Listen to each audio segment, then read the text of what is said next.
कराची के आरामदह शहर में काजल नामी एक नौजवान लड़की और उसकी शरारती बली रहते थे।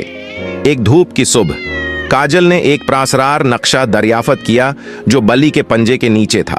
यह शहर के किनारे पर एक पोशीदा बाग की तरफ ले गया जिसमें एक जादुई सरप्राइज होने की अफवाह थी। उनके दिलों में जोश व खरूश के साथ काजल और बल्ली ने समीटते हुए रास्ते पर चलते हुए खिलते हुए फूलों और खुशगफ्तार परंदों से गुजरते हुए हंसते हुए कहा।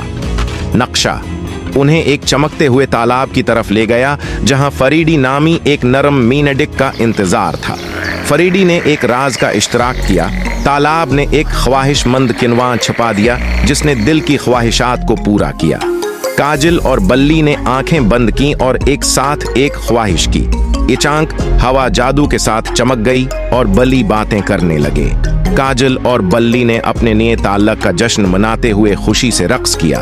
इस दिन के बाद से काजल और बल्ली दोस्त हो गए, महम जूई का इश्तराक करते हुए और कराची में खुशी फैला रहे थे। शहर के लोग इस गैर मामूली जोड़े को देखकर हैरान रह गए। उनके दिन हंसी और जादू से भरे थे और हर शाम तारों भरे आसमान के नीचे काजल और बली तालाब की तरफ लपके रात में ख्वाहिशात की सरगोशियां करते उस गैर मामूली बंधन के लिए शुक्रगुजार होते जो एक प्रासरार नक्शे और थोड़ा सा जादू के साथ शुरू हुआ था।